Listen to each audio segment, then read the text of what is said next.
नमस्कार दोस्तों, analyser app में आपका स्वागत है। अभिनंदन स्वीकार कीजिए। दोस्तों हम 2000 शब्दों की सीरीज प्रारंभ किए हैं, जिसके अंतर्गत हम दोस्तों एक एक शब्द के पर्यायवाची को बहुत ही विस्तार में डिस्कस के साथ, एक कंसेप्ट लॉजिक के साथ समझ रहे हैं, याद कर रहे हैं, ताकि दोस्तों आपको ज्यादा लंबे समय तक याद रहे।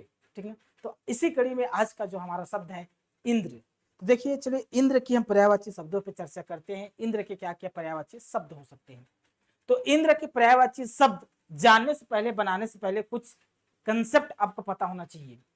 क्या कि भाई जितने भी देवता के पर्यायवाची होते हैं ना, किसके, देवता के जितने भी पर्यायवाची शब्द हैं, इसमें या तो आप इंद्र शब्द जोड़ दीजिए, क्या इंद्र शब्द जोड़ दीजिए, इंद्र, या इस शब्द जोड़ दीजिए, इस, या नाथ शब्द जोड़ दीजिए, नाथ, या पति शब्द जोड़ दीजिए।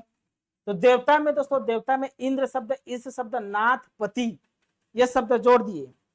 स्वामी, क्या, या स्वामी जोड़ दीजिए, स्वामी, ठीक, या राजा, अधिप जोड़ दें। तो दोस्तों ये आपके इंद्र के पर्यायवाची शब्द बन जाते हैं जी। इंद्र के पर्यायवाची शब्द बन जाते हैं। जैसे देव, देव क्या है, देवता का पर्यायवाची शब्द, इसमें इंद्र जोड़ दिए तो देवेंद्र। तो देवेंद्र कौन हो जाएंगे, इंद्र हो जाएंगे, राइट।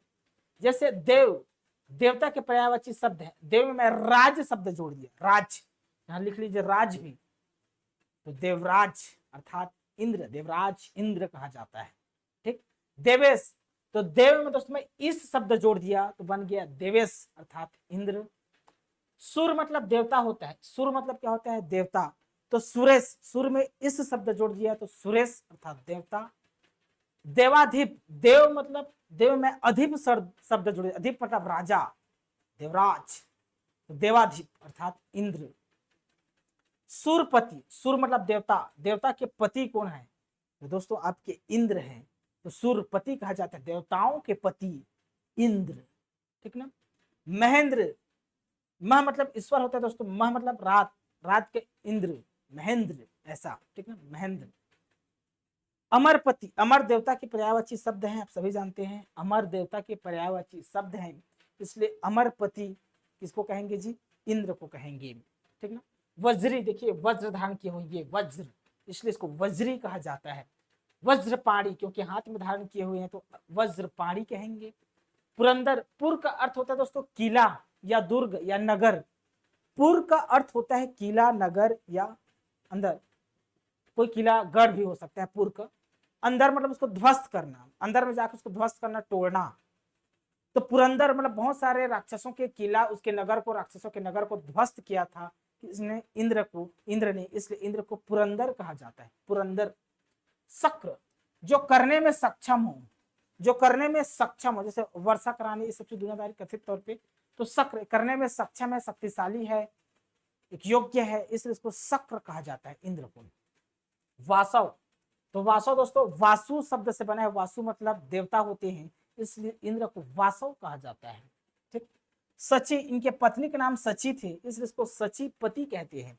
क्या पति, सची पति।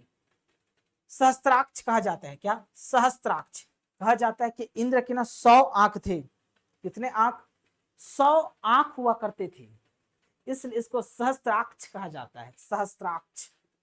नाकपति, नाक का अर्थ होता है दोस्तों स्वर्ग, नाक का अर्थ क्या होता है जी, स्वर्ग। स्वर्ग को नाक कहते हैं ना, नाक, स्वर्ग का पर्यायवाची नाक भी हो जाएगा, तो नाकपति या स्वर्गपति इंद्र। ठीक।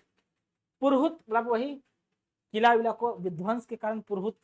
मेघवाहन, वर्षा के कारण, सभी जानते हैं। कौशिक, कौशिक का अर्थ उल्लू भी होता है, इंद्र भी होता है, तो इंद्र कौशिक को भी बोलते हैं, उल्लू को भी बोलते हैं, उल्लू बनाया।